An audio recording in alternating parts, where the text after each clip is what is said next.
What's up, guys? Michael Anthony here, and welcome to episode 2 of The Beat on the Street. Today I'm bringing you a top 10 mix of my favorite tracks and music videos that I've been listening to for the past few weeks. Also, I have interviews with Elektro Grafik and Nicoletta Winters. Let's get things started off right with the music video Waste by L.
Hope you guys enjoyed that video. Again, that was Waste by L.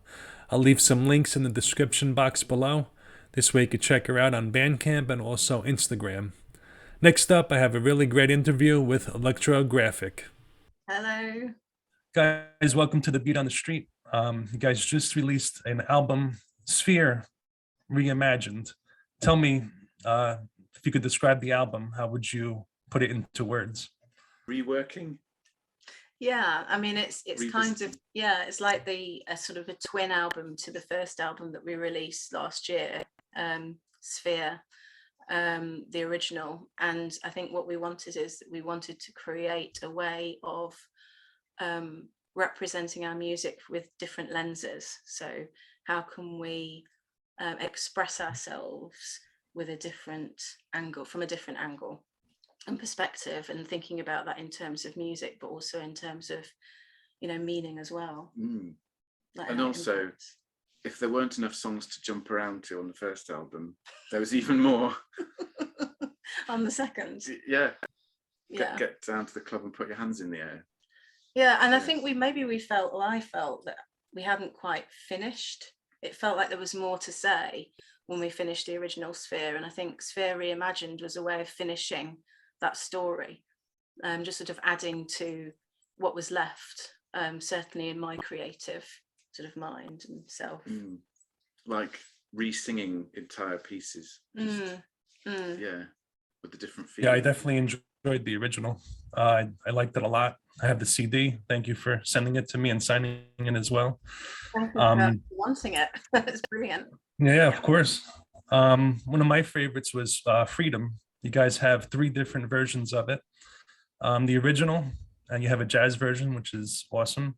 And then also the rainbow version as well too. So with the 3 versions, what would you say? Do you have a favorite, or what kind of a backstory was there behind it? You start because you... Yeah, the beginning was, I just wanted to create some kind of track you could jump around to, dance to, just very clubby kind of thing, but with a sort of 90s feel. And I said nothing about any kind of words, and then Claire just wrote what you felt, didn't you, and just kind of belted it all out.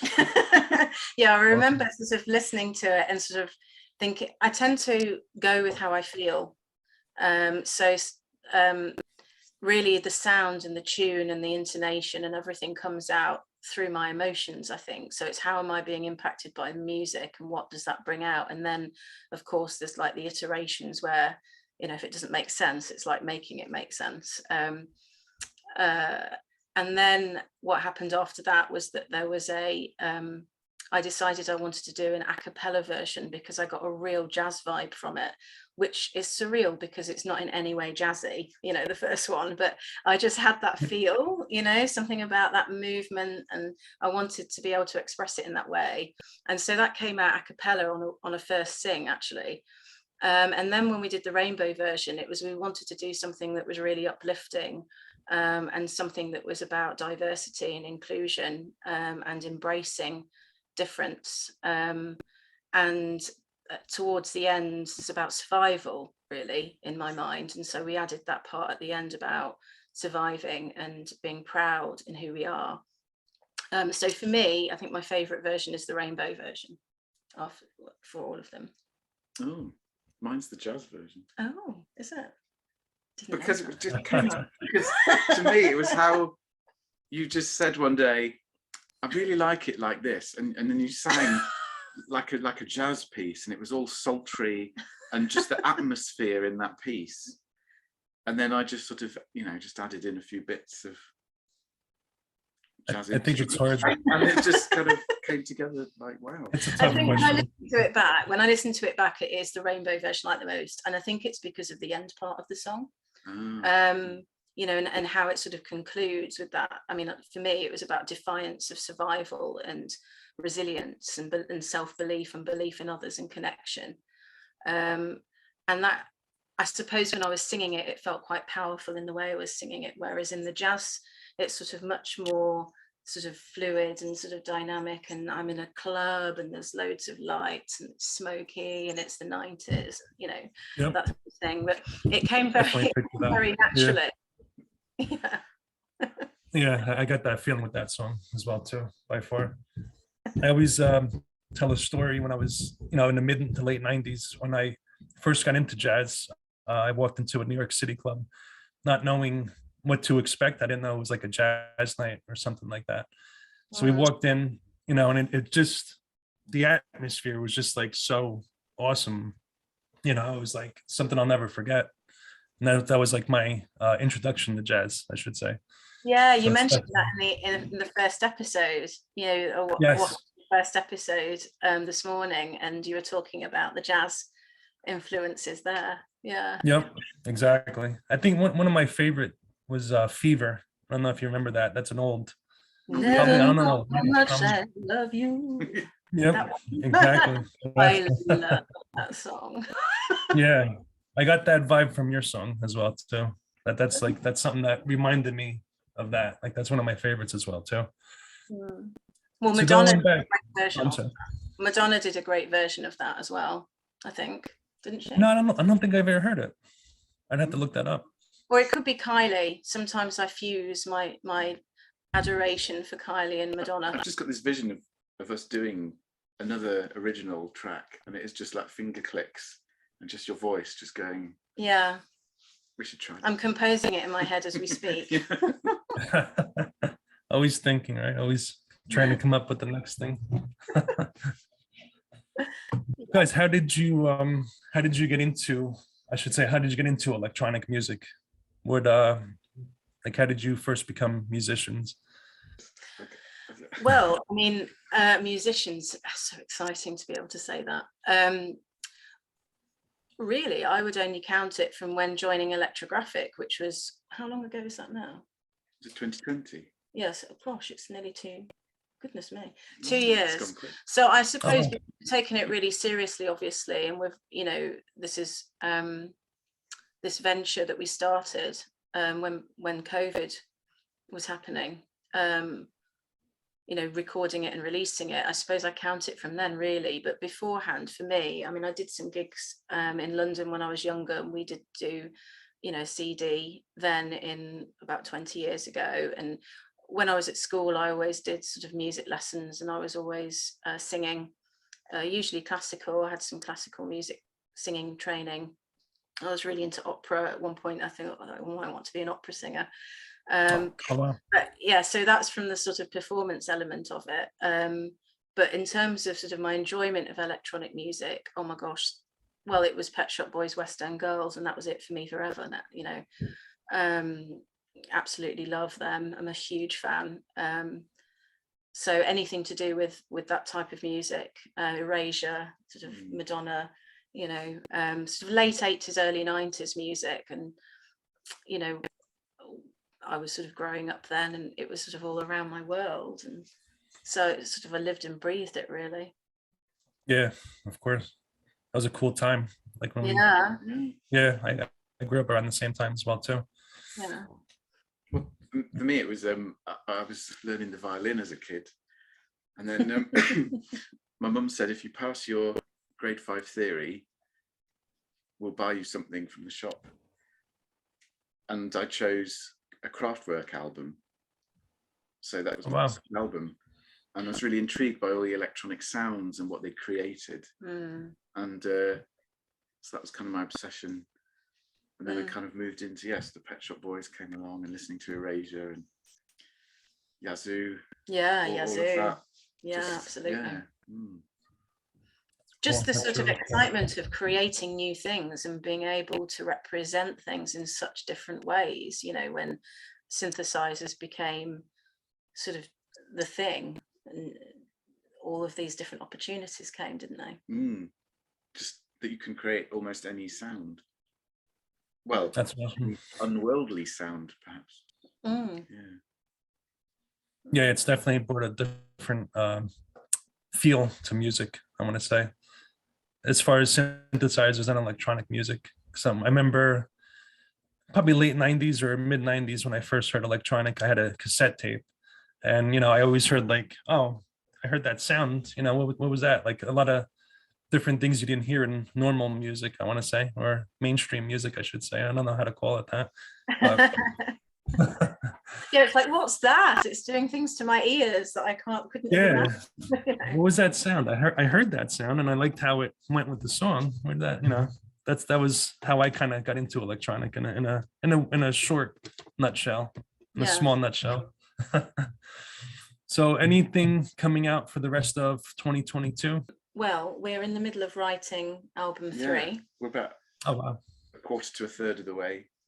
Yeah, so sort of completely new stuff, new phase. So we've got 1, 2, 3, maybe 3 or 4 songs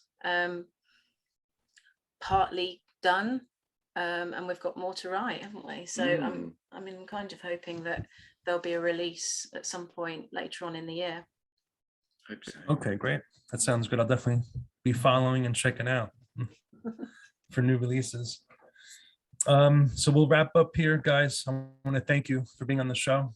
I'm going to play a song right after this interview. It's going to be Harlequin's Lament, which I like a lot. Really appreciate you wanting us on the show.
It's your boy Jason, also known as Night Razor, and you are watching Beat on the Street with Pop Art Avenue.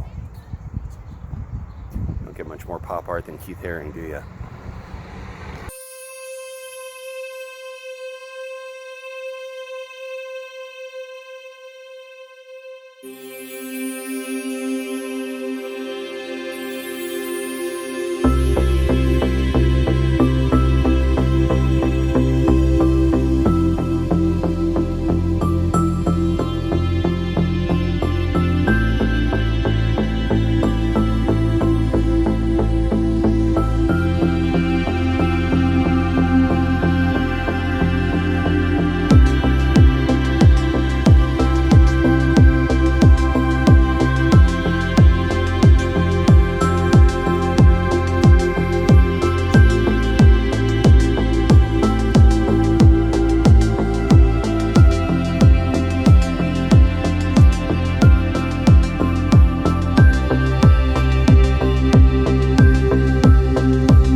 That was Our Own World by Neaon.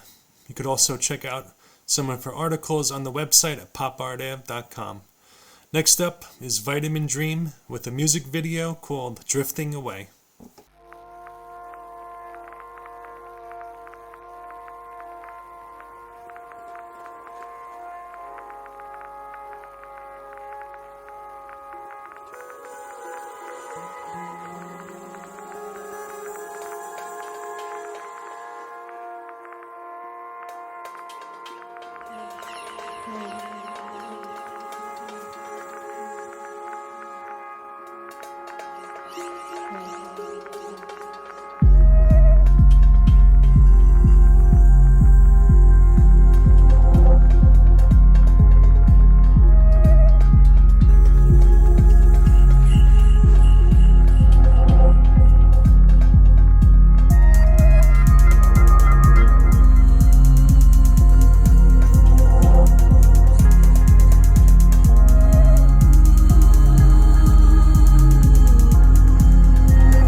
This is Mr. D reporting in live for Warpsektor, and you're watching the Beat on the Street.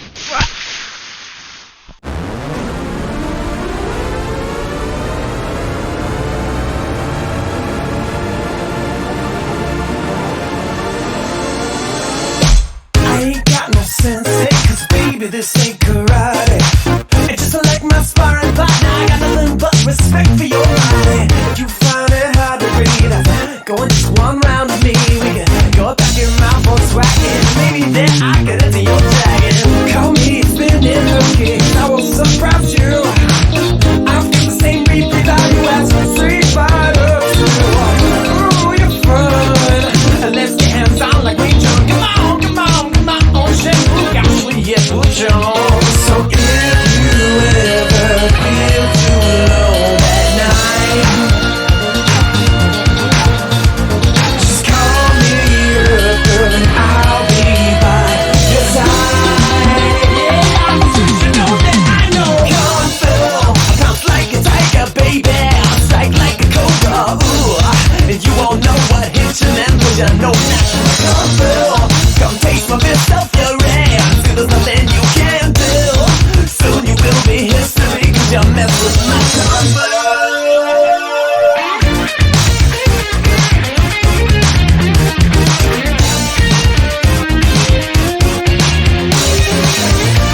Hope you guys enjoyed that track by Swayze.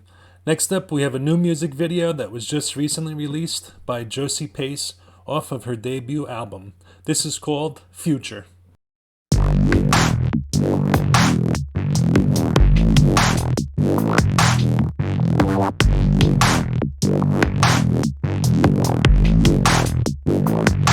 Everyone left. Did they leave me again? Couldn't tell by the way that they ran with their fingers in their hair. Everyone's mad. Couldn't tell by the way that the world has become sad. Dying at a pace where no one understands. Dying at a pace we're buried in the sand. 'Cause in the end we're in our heads, we're fighting existential dread again. Oh, can you see it? In the future we are living with the dead. Oh, can you see it? In the future we are living with the dead.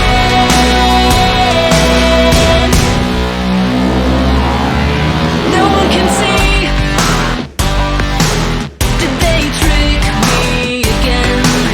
Couldn't tell by the way when we fall we have to bleed. Give it to me. Give me all your pain, your sadness, take you in. Lock it all away for one day, like a plan. Use it on a day where we can understand. 'Cause in the end we're in our heads, we're fighting existential dread again. Oh, can you see it?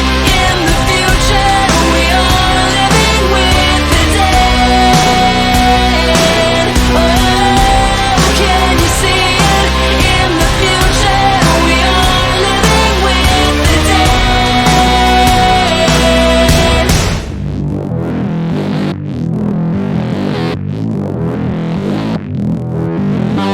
Can you feel it? Can you feel it? When it's all in your head, all in your head, all in your head. Between the eyes, the bottom lines with all the lies, and now I can't think clearly.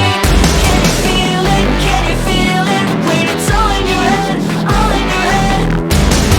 Between the eyes, the bottom lines with all the lies, and now I can't think clearly. Can you feel it? Can you feel it? When it's all in your head, all in your head. Oh, can you see it? In the future we are living with the dead. Oh, can you see it? In the future we are living with the dead. Living with the dead.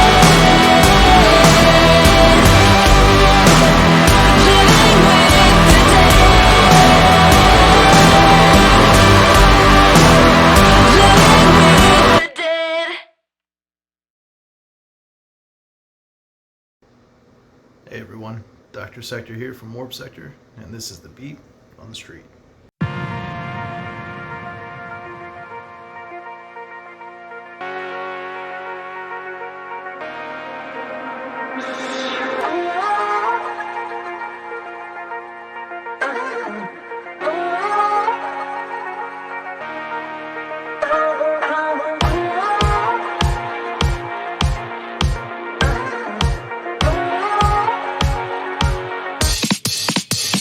Drop that. Today we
That was We Hustle by Johnny Cobra and Dimi Kaye. It's great to see the two of them collaborating and making something awesome. As we get close to ending this video, I want to say thank you to everybody for taking the time to come on the show and also allowing me to show your music videos. Up next is an interview with Nicoletta Winters as we talk about her music and her project called Virtual Intelligence, followed by a song from her album Painsync. Okay guys, I'm here today with Nicoletta Winters. Nicoletta, thank you for taking the time to come on the show. How are you today? I'm not too bad, Michael. How are you? Good, good. Again, thank you for coming on the show. Oh, thank you so much for I've allowing been me. hearing your one album, your most recent album, Virtual, part of Virtual Intelligence, Painsync. Tell me, how did you come about making that album? So it's actually a long story. That album comes at the end of a long personal journey of mine. So I was in a black metal band in the early 2000s. And I was with my brother. I was with a friend of mine from New York, and we ended up growing apart and becoming our own people. And I transitioned from male to female at that time, but I didn't fully go through with the transition because obviously it takes a lot of money, a lot of time. And Painsync was at the end of that journey, and it was pretty much close to a 15-year endeavor of mine to get to that point, to be able to say, hey, I have the means to do what I need to do. And Painsync was released on the anniversary of my gender reassignment surgery in 2019, which originally I had planned Painsync to be released that day while I was on the operating table, but it didn't pan out like that. There was just too much logistics behind getting something ready for that. So that's how that came about. And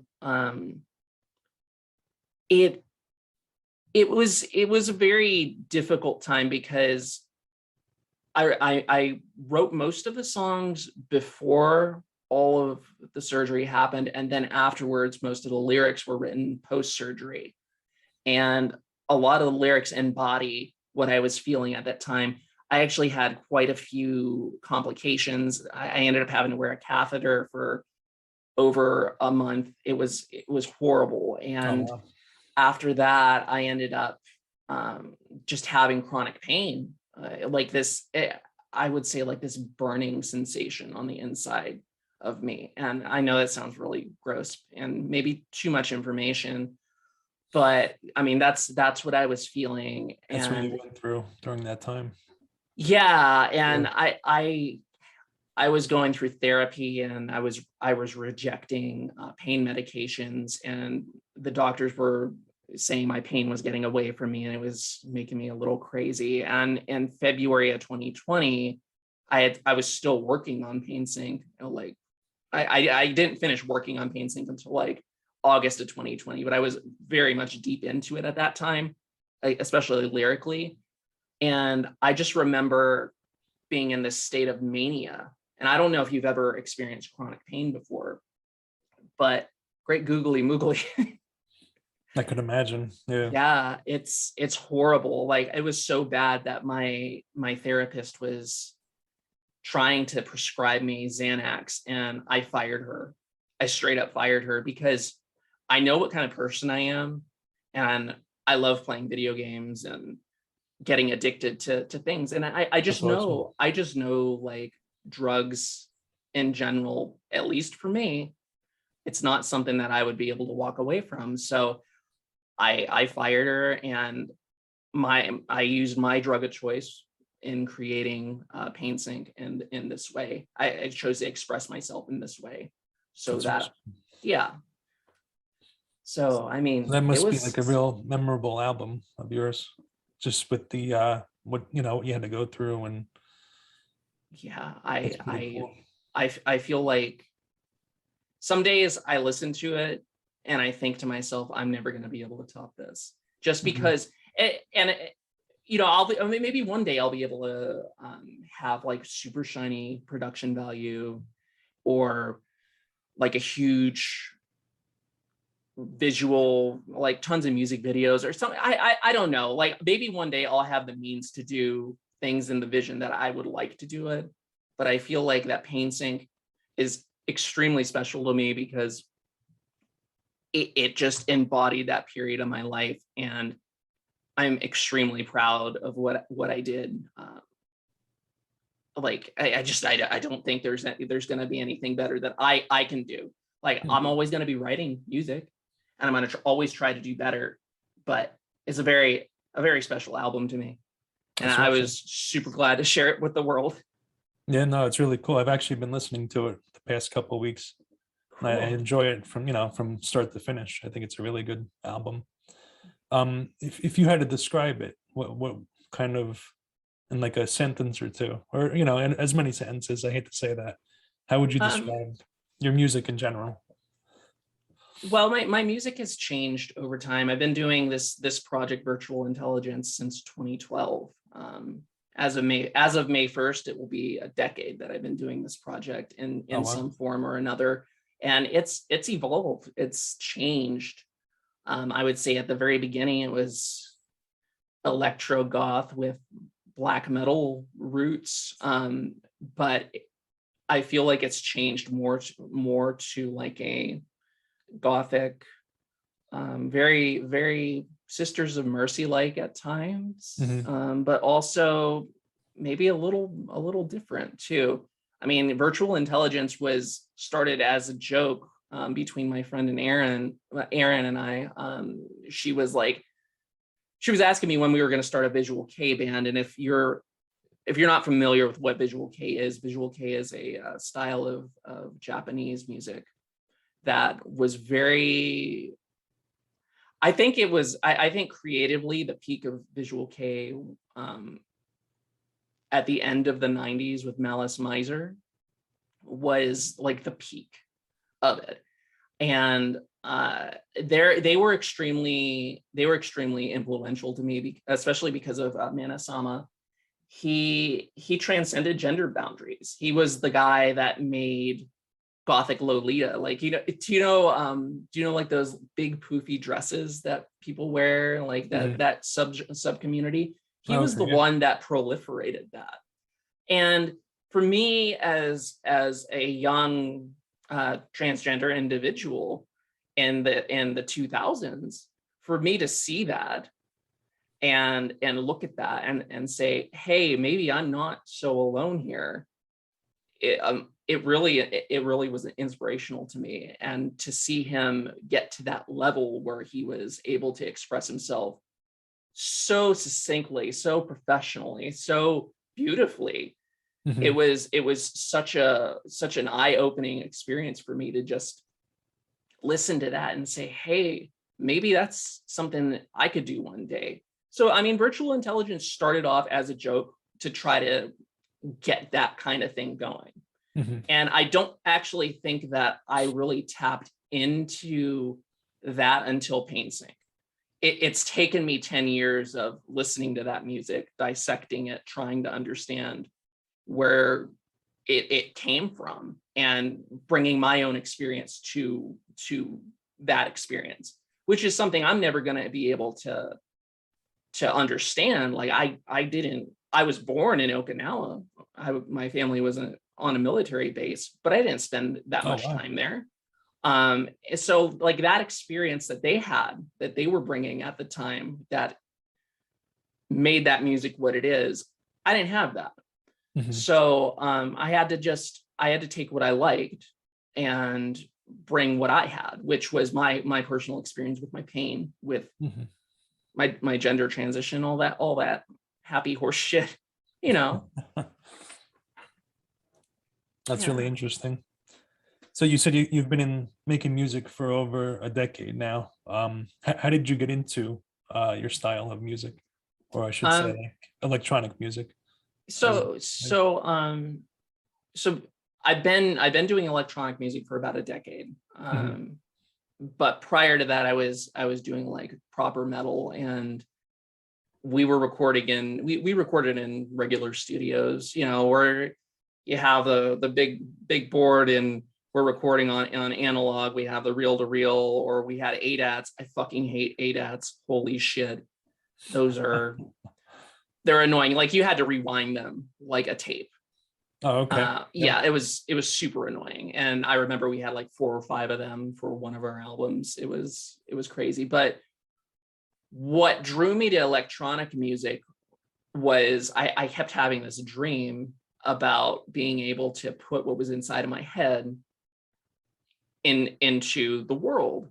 And electronic music afforded me that opportunity. I had discovered FL Studio in 2010, and I played around with it for a couple years until eventually I got to the point where I was like, I could do something with this. And I did. And that's where the Interface to God EP demo, whatever you want to call it, came into being.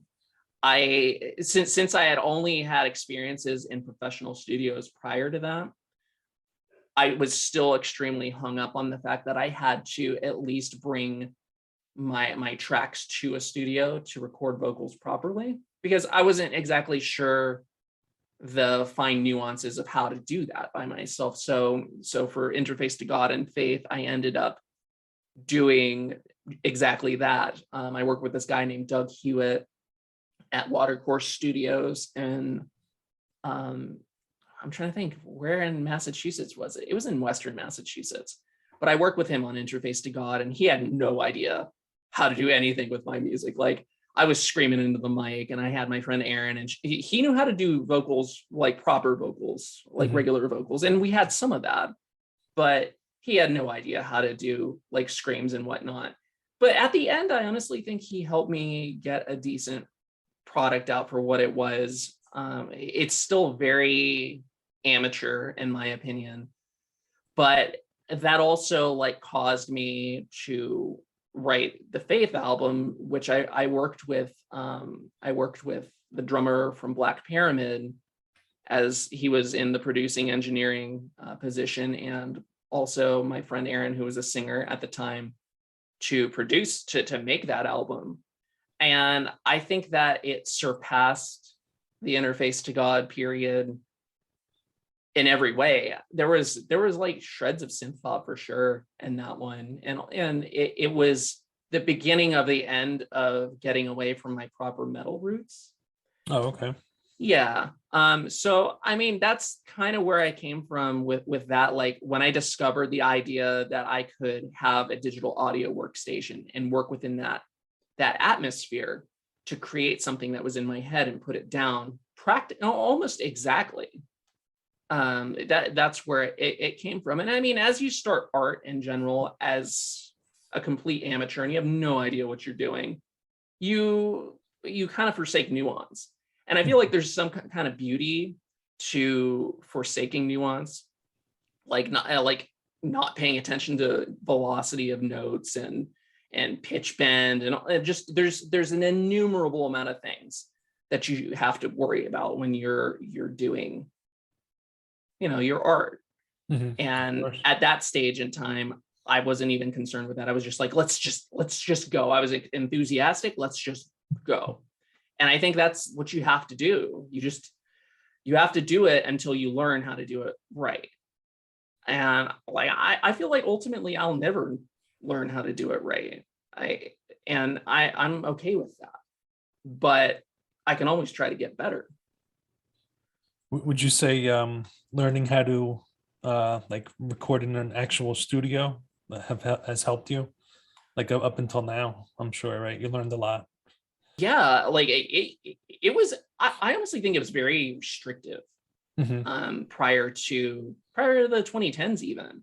Yeah. It was extremely restrictive because many of us didn't have any understanding that, hey, you could go out to Best Buy right now and go buy a computer and put a program on it, that you could do everything at home in your house. Like a lot of people didn't realize that until the 2010s. And I was among it. I mean, among those people, but like I was aware that Pro Tools was a thing, but I hadn't actually realized you could draft music on these kind of things. And I mean, having that experience in the studio like in many hours. Like I put a lot of hours in the studios in the 2000s with my metal band, and Oh wow. It's a lot of pressure. Like when you're paying $65 an hour to Yeah. be somewhere, Of course. and you're not entirely sure that the engineer actually gives a shit about you, and it causes you to kind of like stiffen up and be like, oh, like even on stuff like you practice over and over and over again, like it's just not a thing. The good thing about home DAWs and working from home is that there's less of that. Like there's not that much pressure to get that perfect take that one time. Yeah. Because you can make that perfect take if you're patient enough and you have enough glue, you know? Yeah. Yeah. You don't have to worry Like, about someone yeah. looking over you and rushing you, or yeah. Exactly. So a lot of the music you mentioned is on your Bandcamp page as well, right? Yeah. Okay. It's, That's good to know.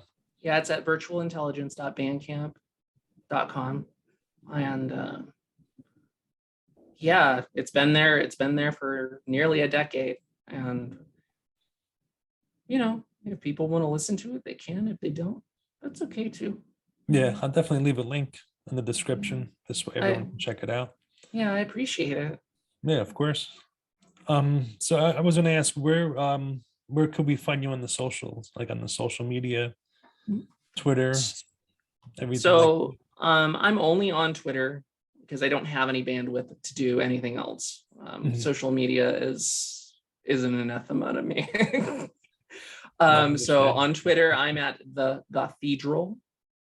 Like, you know, like cathedral, but only goth. And Virtual Intelligence's Twitter page is at Gothic Electric. Awesome. I'll definitely leave links as well too. Yeah, I appreciate it. Of course. So the I guess before we wrap it up, do you have any upcoming releases, anything you want to get out there and let people know about?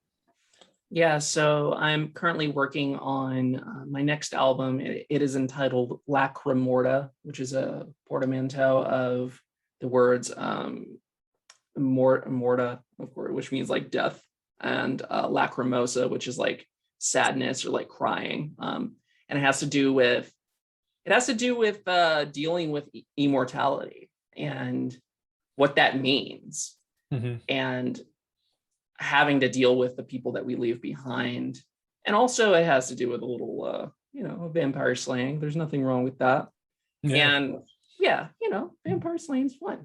Yes. So I'm gonna be it's gonna be a lot different than Painsync. It's still gothic, for sure. I think that's the one thread that it shares with it, but it's much more proper visual K this time around. So there is like that electronic base for the music on top of actual instrumentation. This music, Lacrimorta, is designed to be played by a band. There's live drums, there's live guitars, and then the electronic bass. And I'm really looking forward to getting it out there. But please be patient with me because I'm trying to get it right. Yeah, of course. We were just talking about that, how you want to get back into that, working at in a band in the same room, right? Yeah, 1000%. So I mean maybe it'll work out that I can put a band together here in town, and we could play the songs. That would be great. But that'd be awesome. Yeah, it would be so cool. But I'm not gonna get my hopes up. I'm just gonna do what I can do every day, just a little bit at a time, and hopefully something cool will come out of it. That's a great idea. Hopefully we can show it on the show right here too. That'd be great. Yeah. So before we wrap up, I'm gonna we'll play one of your songs from the album from Painsync. And we'll go to that right now. Again, thanks Nicoletta for being on the show. Thank you, Michael. Appreciate it. Yeah.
float amongst the stars, waiting for you to charge my heart. My sensor and fittings are all made, my program's preparing to upgrade.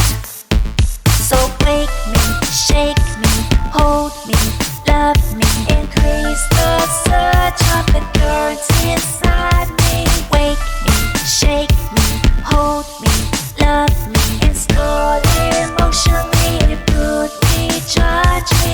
Hold me close, you're my maker, I would die for you. Your creation, hold me close, you're my maker, I would die for you. Your creation. I open my eyes as we embrace, processing a smile upon my face. The power of blood through circuitry, I'm learning emotion consciously. So wake me, shake me, hold me, love me, increase the surge of the currents inside me. Wake me, shake me, hold me, love me, install emotionally, reboot, recharge me. Hold me close, you're my maker, I would die for you. Your creation, hold me close, you're my maker, I would die for you. Your creation, hold me close, you're my maker, I would die for you. Your creation, hold me close, you're my maker, I would die for you. 1,000 times per day.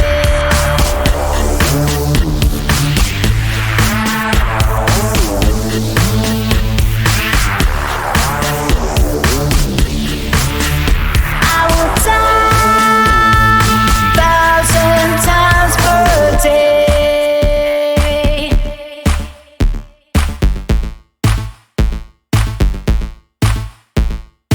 I have fallen from the stars, we're designed to never be apart.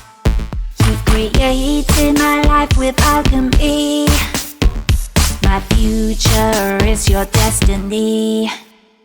So wake me, shake me, hold me, love me, increase the surge of the currents inside me. Wake me, shake me, hold me, love me, install emotionally, reboot, recharge me. Hold me close, you're my maker, I would die for you. Your creation, hold me close, you're my maker, I would die for you.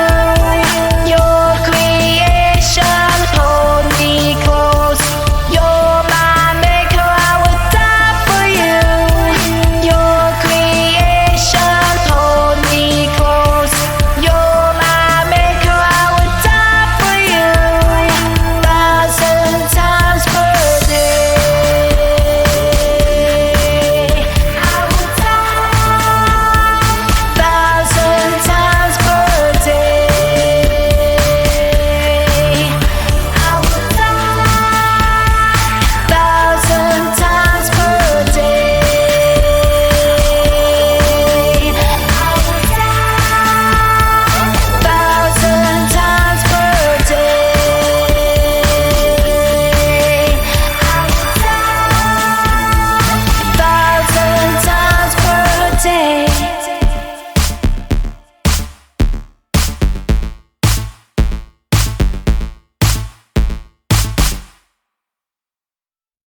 Okay guys, only one more video to go. I hope you enjoyed this show. Again, if you want to submit anything to me, whether it's a song, music video, you can email me at beatstreetsub@gmail.com. I'll leave a link in the description box.